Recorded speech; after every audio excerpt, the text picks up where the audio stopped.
lot of fun exploring. As you can see, he's pretty tuckered out from all that exploring and planning he's been doing. He's also joined out here by his best friend, Lou.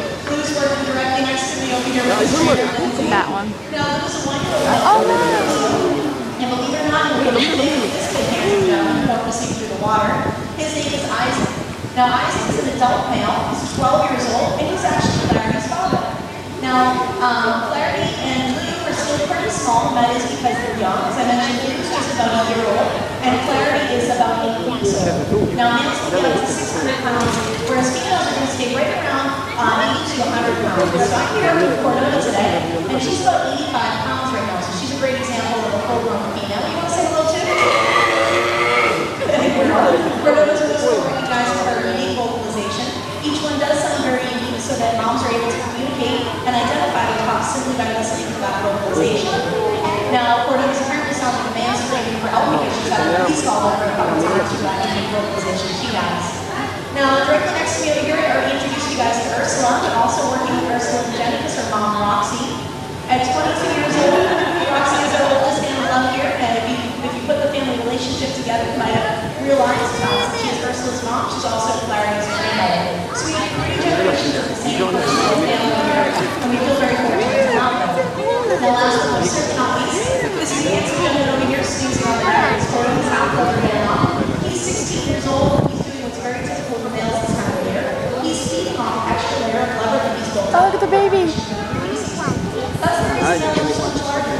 They're going to pull way up and eat a whole extra layer of fat, and they're actually going to use that fat to feed off during the breeding season. That way they're not worried about going off to hunt and potentially losing their territory that they've worked so hard to establish. Now, females can come and go throughout the entire breeding season, so for that reason they don't need to have all that extra layer of blubber. Now, even though we can't deliver very much to him here, as you can see his body's telling you, but this is what he's supposed to do this time of year. Now, northern fur seals are very, very rare, so we feel very fortunate to have them here. We're not only rare in the wild, but they're particularly rare in aquariums. There are only 12 northern fur seals that we can use in aquariums in all of America, and if you were counting, I just introduced you guys to 7 of them. So we have well over half the population of northern fur seals in all of America living right here in the aquarium. Now, even though you've probably never seen a northern fur seal before today, you're probably thinking that they look really familiar to you. You might even thought you're looking at sea lions. A lot of people have seen them before. They are very common to find in these aquariums. They're both referred to as eared seals, so they are very closely related. They have these strip ear flaps, which is where they get that name. If you look probably just behind their eyes, you'll see an ear flap about the size of my pinky finger, or much smaller on Clarity over here. Looks like he's just waking up from that now. Eared seals also have really large front flippers and hind flippers as well. They're going to use those front flippers to pull themselves through the water as the bird uses their wings to fly through the air. Now, as they move around on land, you'll notice they can walk, run, yell, even climb like this in a rocky tree. Now, not all seals can do this. The seals you find off the coast of Massachusetts, for example, our Atlantic harbor seals where you find the aquarium, are referred to as earless seals because they lack access to their glass. They have much smaller front flippers, about the size of my hand. They're going to use those mainly for swimming in the water. And when they move around on land, they're not physically capable of rotating their hind flippers up and their back. Another baby? Good.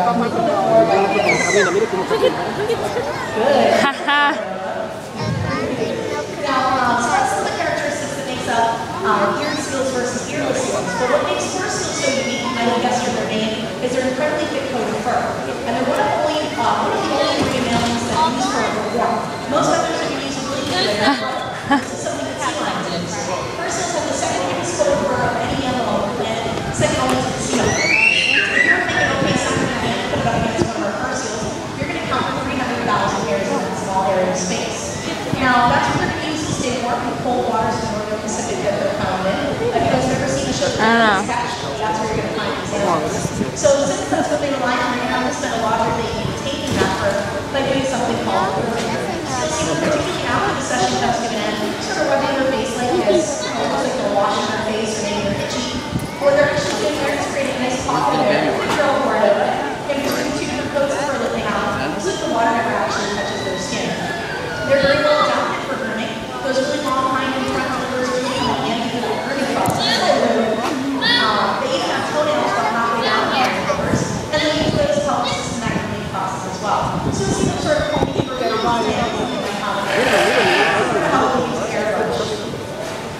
is over there, the baby. Way over there. Right where? So his hand's meeting at the bottom of the stairs there for you. She'll be done with you. We have room for one other person on here. You're in the white shirt and the blue striped skirt. Yep, if you're making your way this way, Suzanne's meeting at the bottom of the stairs for you as well. She'll be done with you guys. What are they doing? And the volunteers are making your way. I'll talk to you guys a little bit about how and why we train our animals. Here's the little part. Train animals variety of behaviors for a number of reasons. Some of the behaviors help show that to you guys some of the natural behaviors. Things like lateral rising is a great example. For the little eyes that show some of that courtesy that you saw earlier. It's a great example of how they may escape predators in the wild. Simply by catching the There's a fat one. She can even show off how opportunistic she is by sticking the fish for those who's playing with it. You want to show me more of this? You show? Ready? Let's go. There we go. And that was pretty mellow. All right, let's bring her back this way. She's much more agile than that. She works pretty well in the water. Let's look at the oh, look. He's going to lift his legs. Playing after the double training session. So maybe she's a little bit distracted there. But she can even show off to you guys how flexible she is to help with this learning process as well. You show? Good. And somebody else, you can actually help with actively participating in our These are the behaviors that we refer to as custom behaviors. It can be anything as simple as lying down, lying, examining her body, and research the strategies that we can do. But for this position, Cordova has been trained to allow us to take a lifetime blood sample. Cordova is very comfortable with receiving eye exams. She has an ophthalmologist that comes out to check out her eyes. Good. And her own dentist that comes out to check out her teeth. Believe it or not, Cordova gets her teeth brushed regularly with a manual toothbrush like you or I might use. Oh, wow. And toothpaste made for dogs and cats. So there's Ursula showing off some of the new acrobatics, color focusing that I talked about. So all these behaviors are trained to take better care of them, but also develop a really trusting, really nice relationship with them. So, looks like our volunteers are making their way out here, so I'll help us demonstrate some of that training. We use a system of positive reinforcement through operating conditioning to accomplish all this training that you see here today. And basically what that means is oh, see, look. so for every behavior we ask for, we're going to say the word good, or we're going to blow our whistle that you heard earlier.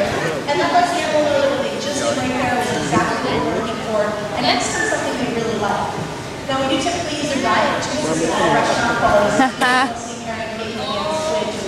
All these behaviors. So I'm going to have our Ursula, you joining us too?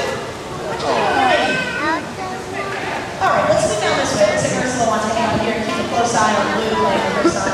You'll see Ursula sort of interfering with that playtime. She might let you give a little shot that she thinks maybe he's being a little too rough with Larry. So that's a pretty interesting dynamic to watch. She's a really great mom. Small fish. So we're going to continue on with our training. Some favorite volunteers up here now. What are your names? Jenna? And Ada, nice to meet you. I'm Jamie, and this is Cordova. You want to say hi again? You guys demonstrate some training to the audience. So Jenna, I'm going to hold out your hand just like this. And Mom. Good. Now this is one of the very first behaviors we ever train our animals here. And it helps us in many ways. The first way it helps us is to move them around. So we can do what we call oh, there's the baby again. So you're going to stay right where you are. You're going to hold your hand out just like Jenna did. And I'm going to send her to you pointing. Good. That's a pretty short version of that. We can move it all around the exhibit. It really is very helpful for our training. Now targeting can also be used through shaping or successive approximation training. What this means is we use that target to shape their body in different positions. Now that flexible neck is a great example. She follows that target all the way back. Good. She can show off how flexible she is. Now as Cordova gets better and better, because we don't have to use the target every time, so we'll start to slowly fade in a hand signal by opening my hand. Good. And then eventually all I have to do is flip my wrist.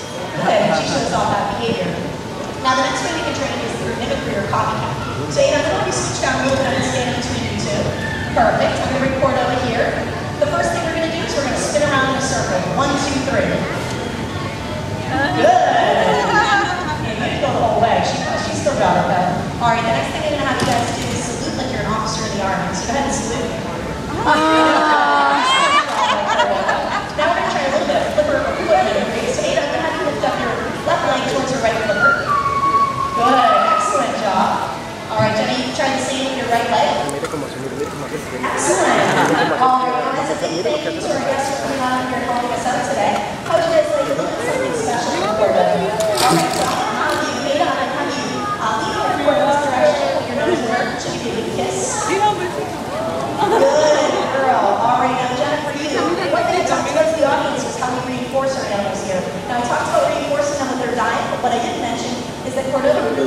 some good scratches and reinforcement. So to thank her, why don't you put your hand right here, give her some good scratches.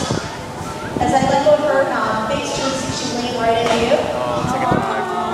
Good, girls. Go ahead, step back. Give a big round of applause for our volunteers today.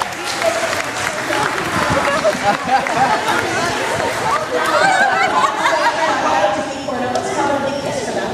Big kiss. Excellent job. I'd like to thank you all so much for coming on out today and supporting the aquarium. If you guys have any questions, please feel free to stick around afterwards. Myself and some of the other trainers will be able to answer any questions that you guys might have. So thanks again. Enjoy the rest of your day here. Bye-bye.